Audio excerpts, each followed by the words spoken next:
We've told you about the ongoing frustration we're hearing from viewers when it comes to nursing home visitation. Some people are still being locked out and unable to visit because of positive COVID cases. Tonight, we're breaking down what the state guidance says.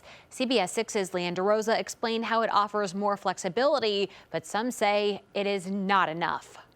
COVID cases continue keeping family members in nursing homes apart. Karen has a family member in the Glendale home. She says some of their visitation appointments have been canceled. They've put so many restrictions on that we really need to look at those restrictions and just understand that it's detrimental to the individuals that are in the facility. The New York State Department of Health says they issued revised guidance on March 25th, in line with the federal guidance with the Centers for Medicare and Medicaid Services that allows visitation with limited exceptions. They say, quote, as a result, all nursing homes statewide are currently eligible to reopen to visitors while still protecting their residents from this deadly virus, end quote. We dug deeper into the specific guidance and exceptions. We spoke with a nursing home administrator who says shutdowns are on a case-by-case basis. Every specific case is individualized to that person and to the amount of exposure that that individual has had. Marty Deslaurier, the administrator at Glens Falls Nursing and Rehabilitation, says when there's a positive case, he coordinates with the State Department of Health.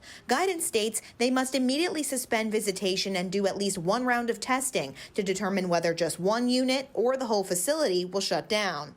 If the facility is able to do appropriate contact tracing and identify that this staff member only worked on one unit and only worked with a certain number of individuals, then it can be more specific and say, okay, that unit is going to be closed down for this 2-week period of time. He says nursing homes do have some flexibility with how visitation operates. The guidance says outdoor visitation is preferred, even for people who are fully vaccinated. But Deslaurier says they try to accommodate what's best for families and the weather. You know, us as administration, to look at our facility and say, when can we safely take in these visitors? When are we best equipped to handle these extra folks inside of the building? Deslaurier says he knows visitation restrictions are frustrating, but the Department of Health is still being overly cautious to protect residents. For CBS 6 News, I'm Leanne DeRosa.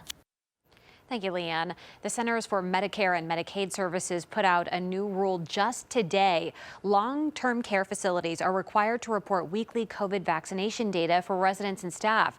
The goal is to identify any facilities that need more resources or assistance.